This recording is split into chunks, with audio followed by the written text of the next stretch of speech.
नमस्कार मित्रों, मैं दुर्गा प्रसाद मिश्र कादम्बरी कथा मुक्त इस कक्षा में आप लोगों का स्वागत करता हूं। पिछले पाठ में हम लोगों ने जाबाली के आश्रम के वर्णन को देखा था। इस पाठ में हम लोग जाबाली वर्णन को देखेंगे। तो ये जाबाली वर्णन का पहला भाग है।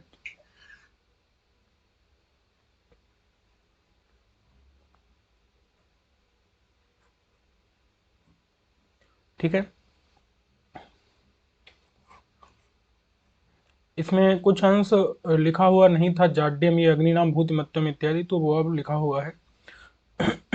तस्य च एवं विधस्य मध्यभागम अलंकुर्बाणस्य। यहाँ से हमको देखना है मूलाना मधुवती, यहाँ तक हम लोगों ने देख लिया था।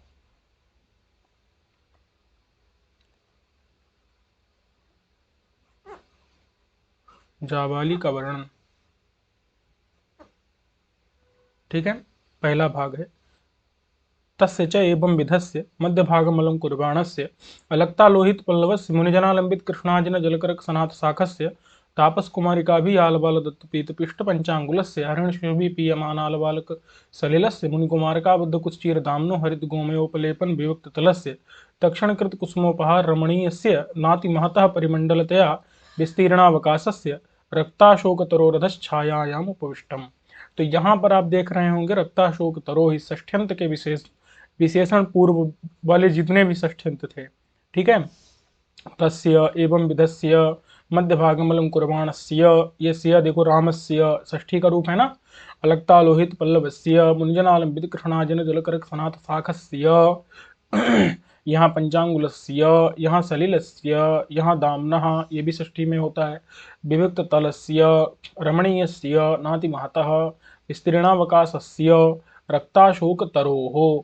जो लाल अशोक का तरु यानी वृक्ष है उसके सारे षष्ठ्यंत विशेषण हैं। और इनके अधा मैंने नीचे छायायाम उपविष्टम, छाया में जो है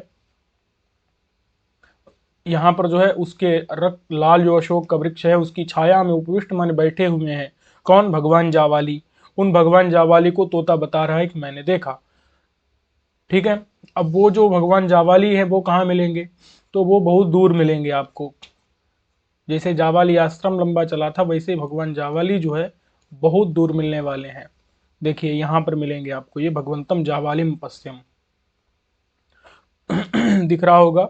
भगवंतम जावालिम अपस्यम, भगवान जावाली को तोता बता रहा है कि मैंने देखा, ठीक है। उसके बाद भी भगवान जावाली का वर्णन चलेगा, देर तक चलेगा। तो ये जो है भगवान जावाली को तोते ने देखा, देख करके फिर विचार किया, वो विचार आएगा, भगवान जावाली का वर्णन आएगा, ठीक है। तो ये यहाँ तक मैंने जावाली का वर्णन है। और ये जावालिम द्वितीयांत है भगवंतम, इसीलिए सारे विशेषण जावाली के सारे द्वितीयांत रहेंगे। जैसे दीनानाथ विपन्न शरणम पशुपति भस्म पांडुरोमा श्लिष्ट शरीरम संतत पयो भक्षम शिशिर समय सूर्य कृतोत्तरा संगम, हर जगह क्या मिलेगा आपको? निपुणम। ये सारे द्वितीयांत रूप मिलेंगे, ठीक है। जैसे रामा रामो रामा रामम, इस प्रकार के आपको हर जगह पूरे में वो सब किसके विशेषण होंगे? भगवंतम जावालिम के, भगवान जावाली के, ठीक है। तो इतना ध्यान रखना है कि तस्य च एवं विधस्य, ये यहाँ कोई जावाली का विशेषण नहीं है। जावाली का विशेषण ये है उपविष्टम। तो इतनी पंक्तियों में सिर्फ इतना कहा कि जावाली बैठे हुए हैं। जावाली क्या है? बैठे हुए हैं। वो बैठे हुए जावाली को मैंने देखा। तोता बता रहा है उपविष्टम। उपविष्टम मतलब होता है बैठे हुए। कहाँ बैठे हैं? छायायाम, छाया में बैठे हुए हैं। किसकी छाया में? लाल अशोक के तरु यानी वृक्ष की, अधा माने नीचे, छाया में, उपविष्ट माने बैठे हुए हैं। अब लाल अशोक का जो तरु यानी वृक्ष है वो कैसा है, उस चीज का वर्णन यहाँ पर कर रहे हैं। तो देखते हैं। तो तस्य, तस्य का मतलब जो है यहाँ पर आश्रम लेना है। तस्य यानी पूर्वोक्त। पूर्व में किसका वर्णन चल रहा था? पूर्व में जावाली के आश्रम का वर्णन चल रहा था। जावाली आश्रम वर्णन चला था ना, इसीलिए तस्य से क्या लेना है? जावाली का आश्रम लेना है। कि तस्य यानी जावाली के आश्रम। कैसा जावाली का? तस्य च, च मने होता है और तस्य मने उस, एवं विध, एवं विध का मतलब होता है जो इस प्रकार का है। एवं का मतलब होता है इस, विध माने होता है प्रकार। तो इस प्रकार का, ये का कहां से आया? सिय, षष्ठी है। तो इस प्रकार का जो जावाली का आश्रम है जो किस प्रकार का है? तो पीछे जावाली के आश्रम को बहुत वर्णन किए हैं। उस प्रकार का जावाली का आश्रम है। और उसके इस प्रकार के जो है उस जाबाली के आश्रम के मध्य भागम, जो मध्य का भाग है, बीच का हिस्सा, बीच के हिस्से को अलंकुर्वाणस्य यानी कि अलंकृत करता हुआ, अलंकृत करता हुआ, वो कौन है, याद रखना, लाल अशोक का वृक्ष। ठीक है, इतना याद रहेगा ना हर जगह, लाल अशोक का वृक्ष। जो लाल अशोक का वृक्ष है वो क्या कर रहा है, वो जो है अलंकुरवाण से अलंकृत कर रहा है, करता हुआ है। ठीक है, अलंकृत करता हुआ किसको, जो है उस आश्रम के मध्य भाग यानी बीच के हिस्से को। जैसे ये आश्रम रहा तो इसमें जो बीच में है, बीच में क्या है, बीच में जो है लाल अशोक का वृक्ष है। ठीक है, तो आश्रम के बीच में जो है लाल अशोक का वृक्ष है। समझ में आ गया कि नहीं? तो आश्रम के मध्य भाग को अलंकुरमाणस्य यानी अलंकृत कर रहा है, जो सुशोभित कर रहा है, शोभा बढ़ा रहा है, ऐसा जो है कौन हुआ, लाल अशोक का वृक्ष। उस वृक्ष के नीचे, अधा माने होता है नीचे, छाया में, छाया में बैठे, बैठे भगवान, भगवान जाबाली को, भगवान जाबाली को देखा। किसने देखा, मैंने मतलब तोता बता रहा है, तो तोते ने देखा। ठीक है, तो लाल अशोक का जो वृक्ष है, उस वृक्ष के नीचे छाया में बैठे भगवान जाबाली को देखा। अब लाल अशोक का जो वृक्ष है उसके वर्णन चल रहा है कि वो जो लाल अशोक का वृक्ष है, तस्य माने उस जाबाली के आश्रम, जो कि एवं विध माने इस प्रकार का है जिसका पहले वर्णन किए हैं, पूर्वोक्त वर्णित जो है जाबाली के आश्रम के मध्य भाग माने बीच के हिस्से को अलंकुरवाणा से अलंकृत करता हुआ जो लाल अशोक का वृक्ष है, उस वृक्ष के नीचे छाया में बैठे भगवान जाबाली को देखा मैंने, यानी तोता वैशंपायन ने। ठीक है, अब जो लाल अशोक का वृक्ष जो है, एक तो आश्रम के मध्य भाग की शोभा बढ़ा रहा है, उसको अलंकृत कर रहा है, और दूसरा क्या है, तो उसके कई विशेषण हैं, जितने भी 100 से अधिक रहे हैं, ये सब जो है लाल अशोक के वृक्ष के पास चले जाएंगे। यानी अलक्त, अलक्तक आलोहित पल्लवस्य। ठीक है, इसका मतलब क्या है, अलक्तक की तरह। अलक्तक मतलब क्या होता है, आलता, आलता बोलते हैं, या फिर जो भी महावर, कुछ भी जो भी हो, तो अलग तक होता है, अलग तक, अलग तक की तरह, की तरह जो आलोहित है, आलोहित मतलब होता है लाल, आलोहित, आ मतलब होता है थोड़ा, अलग तक की तरह थोड़ा, लोहित मन लाल, पल्लव यानी पत्ते, पत्ते हैं जिसमें, पत्ते वाला। ठीक है, कौन हो गया, लाल अशोक का वृक्ष, ये ध्यान रखना है हर जगह। अलग तक की तरह आलता या महावर या जो भी, उसकी तरह जो है, आ मतलब थोड़ा, लोहित यानी लाल लाल, पल्लव माने पत्ते वाला। ठीक है, समझ आ गया, अलग तक की तरह, आ मतलब थोड़े, लोहित यानी लाल लाल, पल्लव यानी पत्ते हैं जिसके, ऐसे पत्ते हैं जिस वृक्ष में, ऐसे पत्तों वाला वृक्ष, लाल अशोक, लाल अशोक का वृक्ष। ठीक है, उसके पत्ते जो है, आ मतलब थोड़े, ईसद लोहित हैं, लाल हैं, पल्लव यानी पत्ते, अलग तक माने अलग तक की तरह। और वो क्या है भाई, तो कहते हैं कि वहां पर जो मुनि लोग हैं, ऋषि लोग हैं, उन लोगों के द्वारा अपने माने जो कमंडलू इत्यादि हैं, या फिर जो कुछ भी है सब लटका दिया है, वहीं बता रहे हैं कि मुनि लोग हैं, जो ऋषि लोग हैं, ऋषि लोगों के द्वारा आलंबित यानी लटका दिया गया, आलंबित वाले लटकाए, लटकाए अथवा रखे गए, तो पेड़ पर रखेंगे क्या, लटकाएंगे, तो लटकाए गए, तो ऋषि लोगों के द्वारा लटकाया गया, क्या लटकाया गया है, कृष्ण अजिन लटकाया है। कृष्ण अजिन मतलब होता है कृष्ण सार मृग का चमड़ा। कृष्ण अजिन क्या होता है, अजिन कहते हैं चर्म, चमड़ा को, चमड़ा, किसका चमड़ा, कृष्ण का। कृष्ण मतलब होता है कृष्ण सार नाम का मृग है, कृष्ण सार मृग का का जो अजिन माने चमड़ा, ठीक है, तो कृष्णसार मृग का चमड़ा इन लोगों ने लटका दिया है, मुनि लोगों ने, ऋषि लोगों के द्वारा आलंबित माने लटकाया गया है। क्या लटकाया है? कृष्णाजिन, कृष्णसार मृग का चमड़ा। समझे कि नहीं समझे? जैसे आश्रम है, जैसे आश्रम है, आश्रम के बीच में क्या है? वृक्ष है। तो अब वृक्ष की जो डालियां हैं, तो अब इन डालियों पर क्या कर दिया है? चमड़ा लटका दिया है, ठीक है। बहुत ऊंचा नहीं है वृक्ष, ध्यान रखना, बहुत ऊंचा वृक्ष नहीं है, तो इस पर जो है कृष्णसार मृग का चमड़ा लटका हुआ है। और क्या लटके हुए हैं? तो जल करक, जल मतलब होता है जल वाले, जल जिनमें भरा हुआ है, ठीक है, जल मतलब, ठीक है, जो जल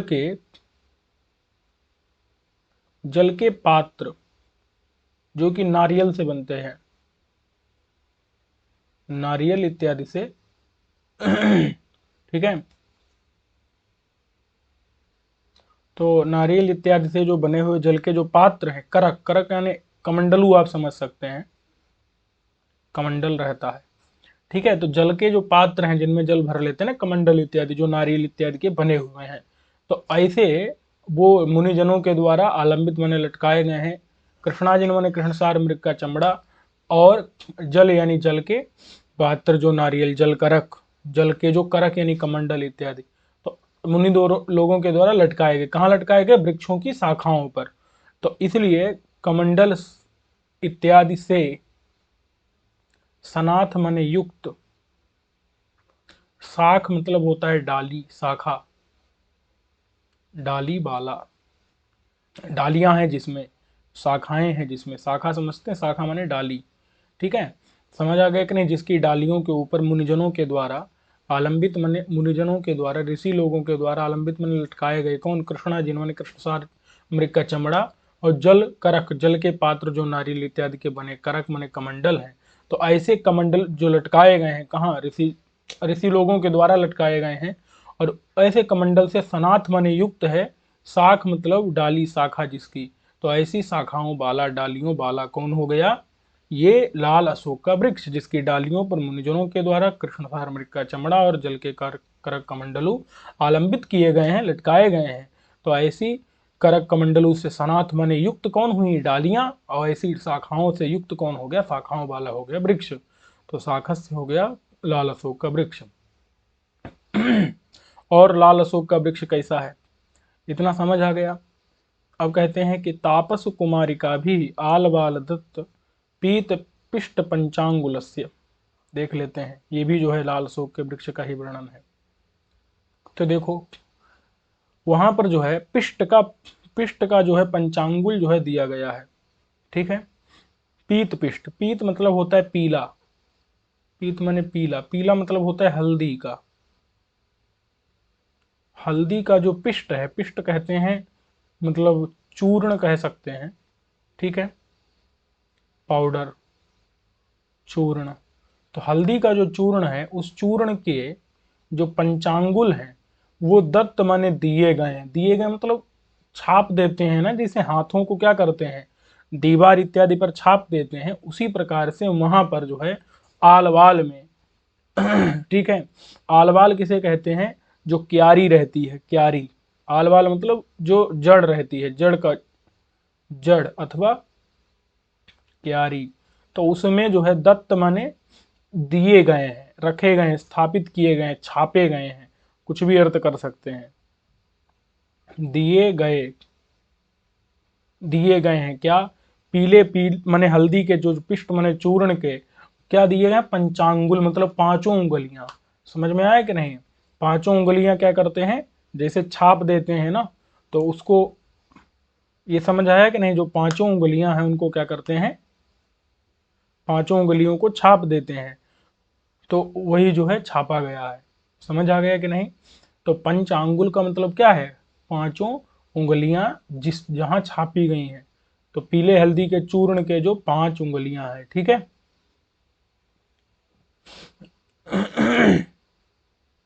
मैंने छाप दिया गया है, पांच उंगली सहित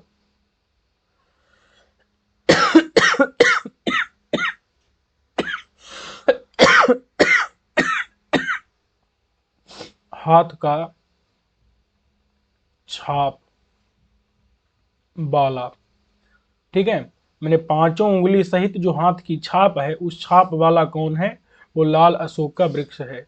ठीक है, लाल अशोक का जो वृक्ष है वो क्या है? पांचों उंगलियों सहित हाथ की छाप वाला है।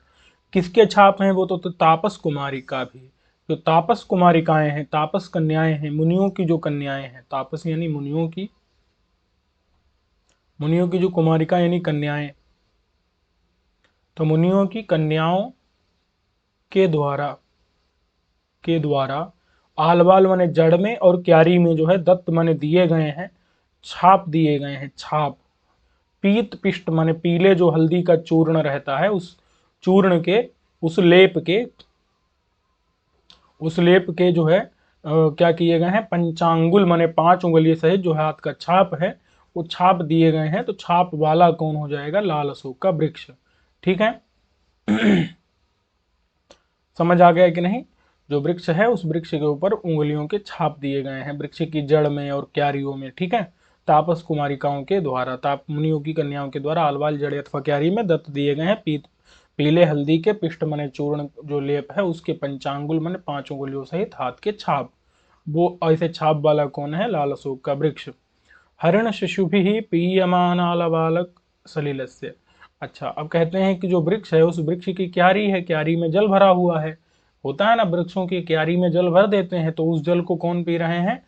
हिरणों के शिशु पी रहे हैं। ठीक है, हरिण माने होता है हिरण, तो हिरणों के शिशु माने बच्चे, बच्चों के द्वारा पीय माने पिया जा रहा है, पिया जा रहा है। आल बाल, आल बालक माने क्यारी का, सलिल माने जल, जिसके ऐसा कौन हुआ? ऐसा वो वृक्ष हो गया। कौन? जो लाल अशोक का वृक्ष है, उसकी जो क्यारी है उस क्यारी का जल जो है, जिसके माने जिस वृक्ष के जो है क्यारी का जल पीयमान माने पिया जा रहा है, हरिण शिशु भी हिरणों के बच्चों के द्वारा। समझ आ गया कि नहीं? हरिण शिशु भी माने हिरणों के शिशु यानी बच्चों के द्वारा पीयमान माने पिया जा रहा है क्या? सलिल माने जल। किसका? आलवालक माने क्यारी का। आलवाल कहते क्यारी को। तो आलवालक यानी क्यारी का जो सलिल जल है वो जिसके यानी वृक्ष के, जिसके माने उस लाल अशोक की वृक्ष, जो लाल अशोक का वृक्ष है उसकी क्यारी है, उस क्यारी में जल भरा हुआ है, उसको क्या कर रहे हैं? उसको हिरण जो है पी रहे हैं। ठीक है, तो हिरण के शिशुओं के द्वारा पीयमान पिया जा रहा है आलवालक यानी क्यारी का सलिल माने जल। तो जिसकी क्यारी का जल पिया जा रहा है वही क्या हो जाएगा यहाँ पर? वही लाल अशोक का वृक्ष है, और उसकी छाया में बैठे हुए हैं जावाली।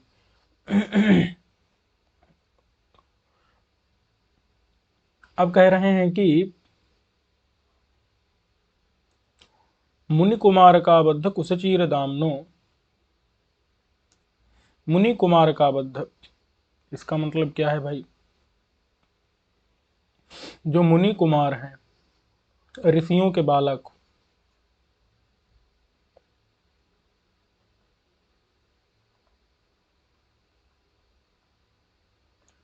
जो ऋषियों के बच्चे हैं, उन बच्चों के द्वारा क्या किया जा रहा है?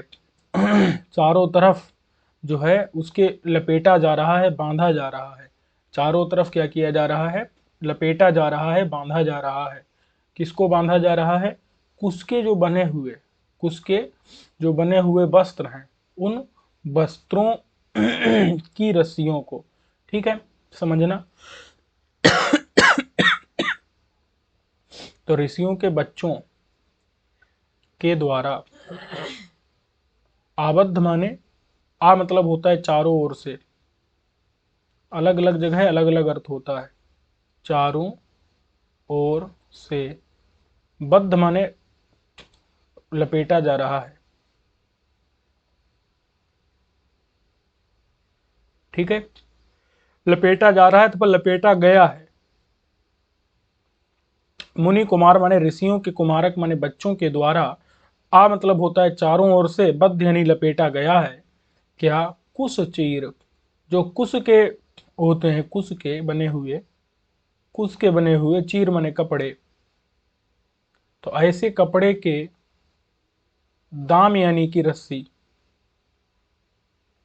ठीक है, कुश के कपड़े की जो रस्सी है उस रस्सी को लपेटा, बद्ध माने लपेटा गया है। आ मतलब होता है चारों ओर से, आ का एक अर्थ समन्तात होता है। क्या होता है संस्कृत में? समन्तात। समन्तात मतलब होता है चारों ओर, ठीक है। और एक आकार होता है ईसद। आ मतलब क्या होता है? ईषद। ईसद मतलब होता है थोड़ा, ठीक है। तो मुनि कुमारक माने ऋषियों के कुमारक यानी बच्चों के द्वारा आबद्ध, आ मतलब चारों ओर से, बद्ध माने बांधा गया, लपेटा गया है। कुश के कचीर माने कपड़ों के दाम यानी रस्सी, जो कुश के कपड़े बना लिए थोड़े और उनको उनको उनको क्या कर दिया? रस्सी में बदल दिया। मतलब कुश के कपड़े जो है बना लिए और उसको लपेट करके मोटी रस्सी बना ली, और उस रस्सी को क्या कर दे रहे हैं?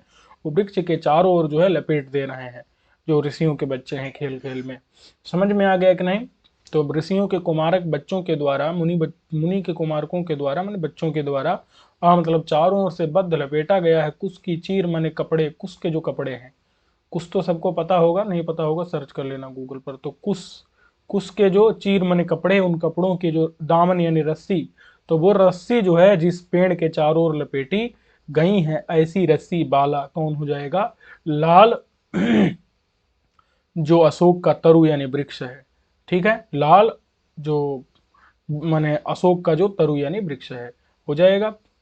अब कहते हैं हरित गोमयोपलेपन विविक्त तलस्य, जो माने उसका जो लाल अशोक का जो वृक्ष है, उस वृक्ष का जो तल है, तल का मतलब क्या होता है? उसका जो नीचे का हिस्सा है, ठीक है।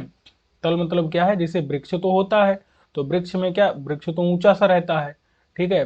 जैसे ये एक जगह हो गई, इस जगह में ये एक क्यारी हो गई, और ये वृक्ष हो गया, और ये वृक्ष की जो है इधर उधर डालें, फिर बहुत ऊंचा नहीं है लेकिन थोड़ा विस्तृत है, मतलब ऊंचा नहीं है लेकिन फैला हुआ है, तो इसलिए उसकी जो है छाया पूरे इस जगह में पड़ती है, ठीक है। तो ये जो है उसके नीचे का हिस्सा हो गया, ठीक है, वृक्ष के नीचे का हिस्सा। तो अब उस नीचे के हिस्से को पवित्र किया गया है, जो है गाय के हरे गोबर के द्वारा माने उसके लेपन से, यही बता रहे हैं। हरित माने हरे, गोमय, गोमय कहते हैं गोबर को, गोबर पता है ना, जो गाय का माने मल रहता है उसको गोबर बोलते हैं। तो गाय से जो उत्पन्न हुआ है, हरित माने हरा, जो गोमय माने गोबर, उस गोबर के, ये गोबर से कुछ भी अर्थ कर सकते हैं, गोबर से कहें चाहे गोबर के, तो गोबर से उपलेपन मतलब होता है लीपने से, लीपते हैं ना, गोबर से लेपन करते हैं ना, लेप, लेप, तो लेप से, तो लीपने से कहो चाहे लेप से कहो, ठीक है। उपलेपन माने लीपने से, लेप से, गोबर से जब लेप करोगे तो वो चीज, वो जगह क्या हो जाएगी? पवित्र हो जाएगी कि नहीं? तो इसलिए विविक्त तलस्य, विविक्त माने पवित्र हो गया है, तल माने नीचे का हिस्सा जिसका, विविक्त माने पवित्र हो गया, तल, तल माने नीचे का हिस्सा, ऐसे हिस्सा जिसका, ऐसा कौन हुआ? ऐसा जो है वो लाल अशोक का वृक्ष हो गया। समझ आ गया कि हरित गोमय के उपलेपन से विविक्त माने पवित्र हो गया है, तल यानी नीचे का हिस्सा जिसका, ऐसा कौन हो गया? ऐसा ही लाल अशोक का वृक्ष हो गया, नीचे का जो हिस्सा है गोबर यहाँ लीप दिया गया है, तो ये पूरा क्या हो गया? ये गोबर लीप दिया यहाँ पर, यहाँ पर, तो ये पूरा क्या हो जाएगा? ये पवित्र हो जाएगा गोबर के लेपन से, नीचे का हिस्सा। समझ आ गया कि नहीं? चलो, तो हरित माने हरे गोबर के उपलेपन लेपने से विविक्त माने पवित्र हो गया है तल जिसका, ठीक है।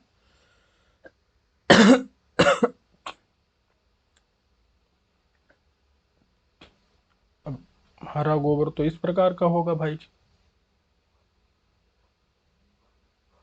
ठीक है। चलो, तो ये समझ आ गया होगा। अब कहते हैं तक्षण कुसुमोपहार रमणीयस्य, माने वो जो वृक्ष है, उस वृक्ष को क्या किया गया है? वो वृक्ष में फूल भी जो है इधर उधर लड़कों के द्वारा जो है चारों तरफ क्या किए गए हैं, फूल बिखेरे गए हैं। वृक्ष के चारों तरफ क्या बिखरे पड़े हैं, फूल बिखरे पड़े हैं। वृक्ष के चारों तरफ क्या बिखरे पड़े हैं, वृक्ष के चारों तरफ फूल बिखरे पड़े हैं। वही बता रहे हैं कि तत्क्षण, तत्क्षण माने तत्काल, बहुत देर से नहीं, बहुत देर होती तो फूल सूख जाते, लेकिन ऐसा नहीं है, तत्क्षण माने तत्काल ही। ठीक है, तत्क्षण मतलब क्या होता है, तत्काल, तत्काल माने उसी टाइम पर। कृत माने किया, क्या किया, कुसुम माने फूलों का, उपहार किया। क्या किया, फूलों का जो है क्या किया है, उपहार किया है। उपहार का मतलब होता है बिखेर देना। तत्क्षण माने तत्काल, कृत माने किया है, कुसुम माने फूलों का, उपहार माने बिखेरना। तो उस बिखेरने से रमणीय यानी सुंदर हो गया है, माने मनोहर हो गया है।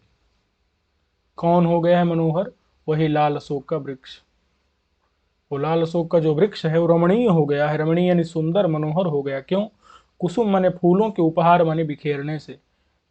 समझ में आया कि नहीं, क्या किया है, जो फूलों का बिखेरना। तो किया मतलब किए गए, वही किए गए जो फूलों का बिखेरना, उस बिखेरने से रमणीय यानी सुंदर मनोहर हो गया है।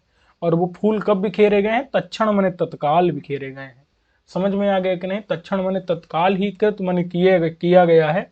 कुसुमोपहार, कुसुमों का जो फूलों का उपहार, उपहार कहते हैं वैसे किसी को देना। तो उपहार में क्या होता है, जैसे वृक्ष है, उस वृक्ष के नीचे नीचे फूल बिछा दिए या फिर इधर उधर चारों तरफ फूल बिखेर दिए हैं। तो वृक्ष को क्या किया है, फूलों का उपहार दिया है। वृक्ष को क्या दिया है, फूलों का, कुसुमों का उपहार दिया है। उपहार मतलब उसको कुछ चढ़ा दिया जैसे होता है।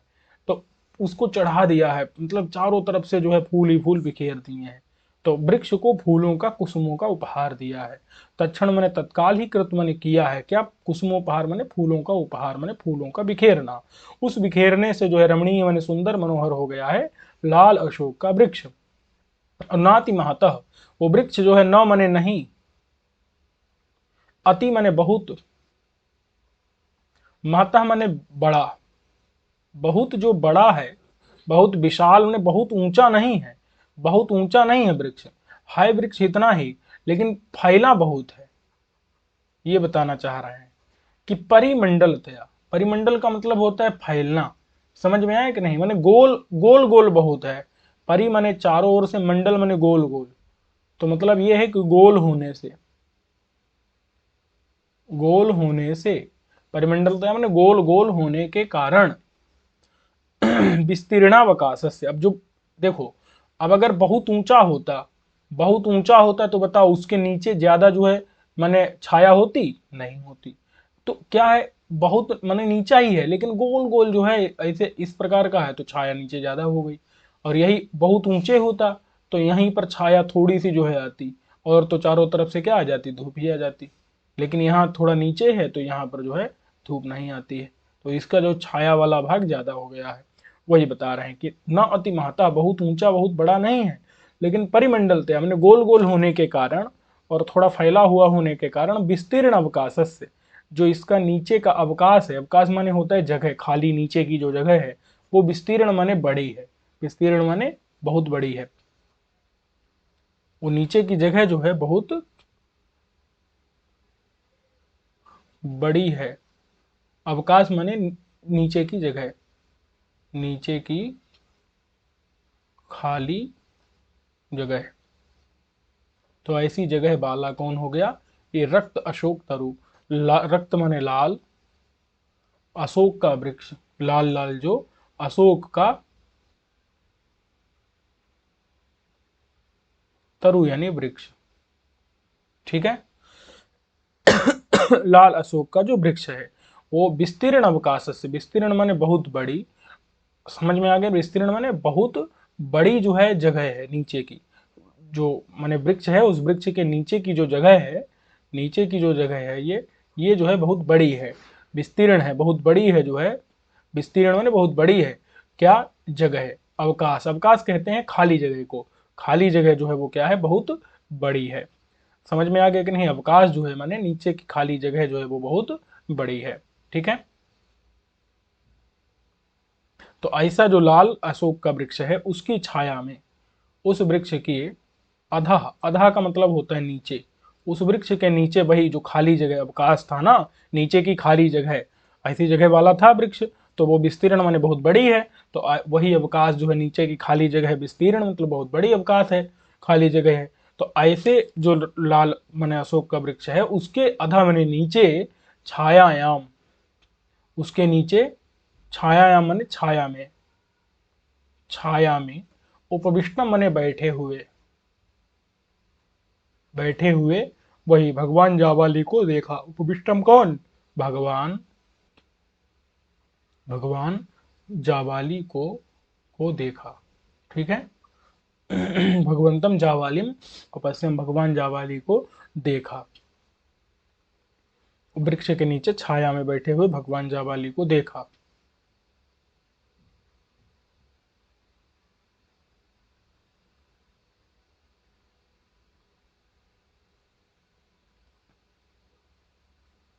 अब कहते हैं कि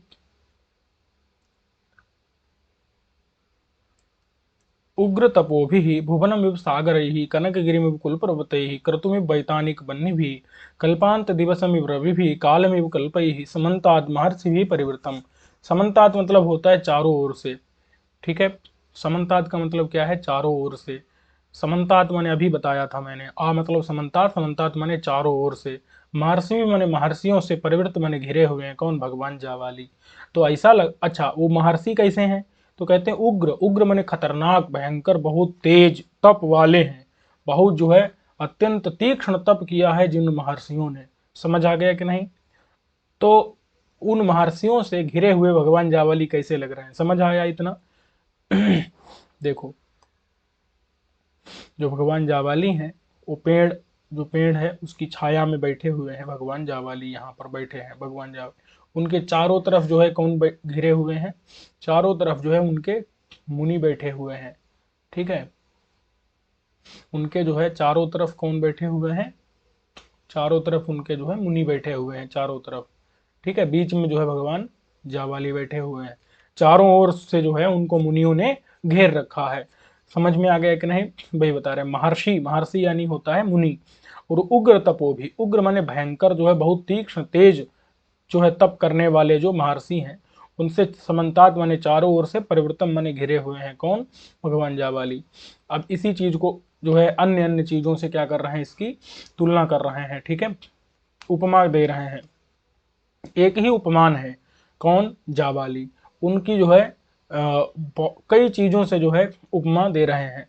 एक ही उपमा माने उपमेय है, एक ही उपमेय है जाबाली, एक ही उपमेय है महर्षि, उनकी कई चीजों से जो है उपमा दे रहे हैं। उपमान बहुत से हैं यहाँ पर। तो देखो, कहते हैं सागर ही भुवनम इव, जैसे सागर होता है, सागर माने समुद्र होता है, तो समुद्र से जैसे इव, इव माने जैसे, भुवन मतलब होता है लोक। ठीक है, जैसे भुवन माने लोक, तो जो लोक है, लोक यानी पृथ्वी लोक है, वो क्या माना गया है? जैसे ये हमारी पृथ्वी मान लो, तो ये पृथ्वी के चारों ओर क्या माना गया है? सागर माना गया था। ठीक है, पृथ्वी के चारों ओर पहले क्या माना गया था? सागर माना गया था। स्पष्ट हो गया कि नहीं? ये पृथ्वी है तो उसके चारों ओर क्या माना गया था? यहाँ पर जो है सागर माना गया था, तो पृथ्वी को सागर से घिरा हुआ माना गया। सागर ही मैंने समुद्रों से, एक से नहीं चार समुद्रों से माना गया है। चतुर्दश इसीलिए कई बार पढ़े होंगे, चतुर्दिन चार समुद्रों से। इव माने जैसे जो है, भुवन माने लोक, पूरा पृथ्वी लोक घिरा हुआ है, और और उसी प्रकार से जो है महर्षियों से जाबाली घिरे हुए थे। और जैसे कुल पर्वत है, क्या है? कुछ जो है कुल पर्वत है, उन कुल पर्वतों से। ठीक है, कुछ क्या है? कुल पर्वत हैं, महेंद्र इत्यादि कुल पर्वत हैं, कुल पर्वतों से, इव मने जैसे, कनकगिरी, कनकगिरी कहते हैं सुमेरु पर्वत को। कनक माने होता है सोने का, गिरी होता है पर्वत, कनक माने सोना, गिरी माने पर्वत, सोने का पर्वत। सोना का पर्वत कौन है? सुमेरु पर्वत, सुमेरु पर्वत। तो समझो, कुल पर्वतों से जैसे सुमेरु पर्वत घिरा है, समुद्रों से जैसे लोक भुवन घिरा है, और घिरा है, चारों तरफ से जो है घेर रखा है कुल पर्वतों ने सुमेरु पर्वत को। और क्रतुमिव वैतानिक बन्ही, जो वैतानिक जो बन्हियां होती हैं, बेतान कहते हैं यज्ञ को, बेतान में होने वाली वैतानिक, बेतान मतलब क्या होता है, यज्ञ, बेतान में होने वाली, यज्ञ में होने वाली वैतानिक माने यज्ञ की, बन्ही कहते हैं अग्नियां, जो दक्षिणाग्नि है, गारपत्य अग्नि है, आहवनी अग्नि है, तीन अग्नियां हैं। वैतानिक माने यज्ञ की, यज्ञ की तीन अग्नि से, अग्नियों से, अग्नियों से, इव माने जैसे, क्रतु माने यज्ञ। तो बताओ जो यज्ञ होता है, जो यज्ञ रहता है, जैसे ये यज्ञ है, यहाँ पर यज्ञ हो रहा है, तो वो यज्ञ जो है अपने माने दक्षिणाग्नि और माने दक्षिणाग्नि और क्या है, गारहपत्य अग्नि, आहवनी अग्नि, इनसे चारों तरफ से क्या रहता है, घिरा हुआ रहता है। जो यज्ञ है उस यज्ञ में तीनों अग्नियां रहती हैं, तो यज्ञ को जो है ये घेर करके रखती हैं, यानी कि उनसे यज्ञ जो है घिरा रहता है। वैतानिक माने यज्ञ की जो बन्ही है, अग्नि है, उनसे यज्ञ की जो तीन अग्नि है, तीन अग्नियों से इव माने जैसे, क्रतु माने यज्ञ घिरा रहता है, उसी प्रकार से जो है चारों तरफ से महर्षियों से जाबाली परिवृत हैं, घिरे हुए हैं। और जैसे कल्पांत जो दिवस होता है, कल्प के अंत का जो दिन होता है, कल्प मतलब क्या होता है कल्प मतलब यहाँ युग ले लेना है, ठीक है, अथवा ब्रह्मा जी का दिन ले लेना है। तो कल्प का जब अंत होता है, माने सारे युगों का जब अंत हो जाता है, पूरे ब्रह्मा जी के सारे दिनों का अंत हो जाता है, तो कल्प के अंत में, कल्प जो है उसके अंत मतलब होता है समाप्ति, उसकी समाप्ति का दिन माना गया है कि जब समाप्त होगा पूरा कल्प, तो उस समय पर माने एक सूर्य नहीं होगा, 12 सूर्य होंगे। तो 12 सूर्यों की जो है, माने 12 सूर्यों के द्वारा पूरी पृथ्वी घिर जाएगी, ऐसा माना गया है। तो कल्प के जो समाप्ति का दिवस माने दिन होता है, उस दिन में एक रवि नहीं होता, 12 रवि होते हैं, 12 सूर्य। तो 12 सूर्यों, सूर्यों से इव माने जैसे, जैसे जो है कल्प के समाप्ति का दिन घिरा रहता है, रवि भी माने सूर्यों से, कितने, 12, 12 सूर्यों से इव माने जैसे कल्प के अंत माने समाप्ति का दिवस माने दिन, इव माने जैसे परिवृत माने घिरा हुआ होता है, उसी प्रकार से जो है समन्ता चारों ओर से महर्षि भी महर्षियों के द्वारा परिवृत माने घिरे हुए हैं, कौन, भगवान जाबाली। कालमिव कल्पई, और जो काल होता है, जो काल है अखंड काल है, एक काल जो है अखंड काल है, काल मतलब होता है समय, टाइम, इव माने जैसे, कल्पई, कल्पई का मतलब है कल्पों से घिरा होता है, कल्पों से, कल्पों से मतलब कल्प, कल्प माने होता है युग की समाप्ति। तो बताओ काल जो होता है उसमें कल्प होते हैं कि नहीं, काल में दिन होते हैं, महीना होता है, संवत्सर होता है, पखवाड़ा होता है, तो माने पक्ष होते हैं। तो काल जो है महीना से, दिन से, इन सब से घिरा हुआ है। उसी प्रकार से काल में कल्प भी होता है, कल्प एक मान है ब्रह्मा जी के, एक दिन का, एक रात जो है, ठीक है उसमें जो है मनुष्यों के बहुत बहुत ज्यादा जो है वर्ष बनते हैं, समझ में आया कि नहीं। ब्रह्मा जी का ऐसा एक कल्प में ऐसा रहता है, जैसे मनुष्य का एक दिन कितने का होता है, 360 का, माने एक वर्ष होता है, और ऐसे एक वर्ष जो है 360 दिन का होता है, ठीक है, 360 दिन का एक वर्ष होता है, और मनुष्यों का, और ऐसे 4,32,000, 4,32,000 का क्या होता है, एक कलयुग होता है। और और जो कलयुग, एक द्वापर में 2 कलयुग, त्रेता में 3 कलयुग, और कृतयुग में 4 कलयुग, तो टोटल मिला करके अगर हम मान देखेंगे तो वो निकलेगा इसका 10 गुना, माने चारों युगों में कितना होता है, चारों युगों में 4,32,000 का 10 गुना रहता है।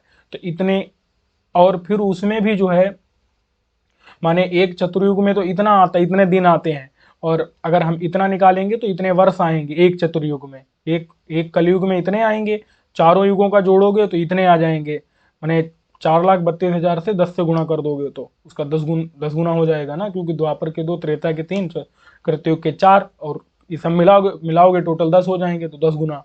और फिर उसका भी जो है चतुर्युग में भी क्या करते हैं, 71 चतुर्युग का, 71 चतुर्युग का क्या होता है, एक मनवंतर होता है, अथवा दूसरे शब्दों में हम कह सकते हैं कि ये जो चतुर्युग है उसको उसको महायुग बोल देते हैं। तो ऐसे कितने 1000 महायुग हों, कितने 1000 जो है महायुग हों, तो उससे क्या निकल करके आता है, वो जो है ब्रह्मा जी का एक दिन होता है, उसी को कल्प कहते हैं।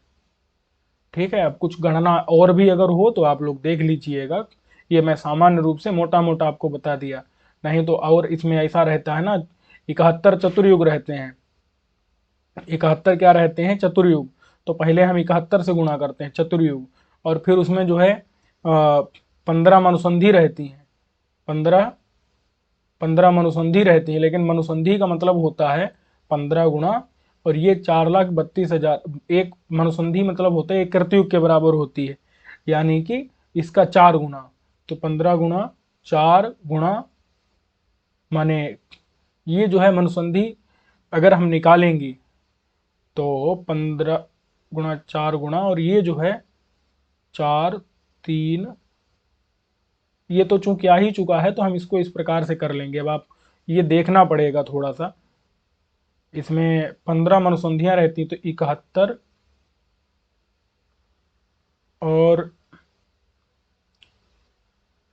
तो ये कृतयुग में मान निकलेगा। फिर इसको, अब अभी मैं इतना मतलब गणित है ना, तो अभी इसको लगा नहीं पाऊंगा, लगाने के लिए फिर अलग से बैठना होगा, सारी चीजें स्पष्ट रूप से लिख करके। लेकिन ये गणना है, जब आप नवविध कालमान देखेंगे तो वहां समझ आएगा आपको। ठीक है, अभी मुझे पूरा ये स्मरण में नहीं है। तो यहाँ पर मतलब आप ये सरलता से ये समझ सकते हैं, ये वाला सही है कि 360 से 4,32,000 गुणा करो, फिर 10 से करो, फिर 1000 से करो, इतने का जो है एक दिन एक कल्प निकलता है। ठीक है, क्योंकि इसको मनुसंधियों में विभाजित करते हैं ना, तो माने 71 मनवंतर रहते हैं, तो 71, देखो अभी दिखाता हूँ, 71 मनवंतर रहते हैं, 71, और उसमें जो है क्या करते हैं, 71 मनवंतर और 15 मनसंधियां रहती हैं, 15 मनसंधियां माने 14 मनवंतर रहते हैं, 14 मनवंतर रहते हैं, 15 मनुसंधियां होती हैं, 14 मनवंतर, एक मनवंतर में 71 चतुर्युग होते हैं, महायुग होते हैं, तो इसलिए ये 14 कर लेते हैं, और ये हो गया 71। ठीक है, तो 14 मनवंतर रहते हैं और 15 मनुसंधियां रहती हैं। एक मनुसंधि का जो मान है वो कितना होता है, कृतयुग के बराबर। तो ये जो है कृतयुग के बराबर मान हो गया। ठीक है, और ये जो है 14 क्या रहते हैं, माने माने मनवंतर, एक मनवंतर में 71 महायुग होते हैं। महायुग यानी कि चतुर्युग, चारों युग मिला करके, चारों युग मतलब इतना वाला, ये चारों युग है। ठीक है, तो अब देखते हैं यहां पर, और इसको हम क्या करेंगे, अगर हम चतुर्युग में बदलना चाहेंगे तो यहाँ पर 10 से इसको बटे लगा देंगे, तो ये चतुर्युग में आ जाएगा इसका मान। अब 71 गुणा 14 करोगे तो 14 को करोगे तो 14 एक जो है यहाँ पर तो 4 आ जाएगा। ठीक है, और 14 से 7 को करोगे तो 7 चौक 28, 8 7 एकन 7, तो यानी 8 और 7, तो अब इसमें एक जो हासिल था वो जोड़ लेंगे, तो मैंने आ ये कितना आ जाएगा,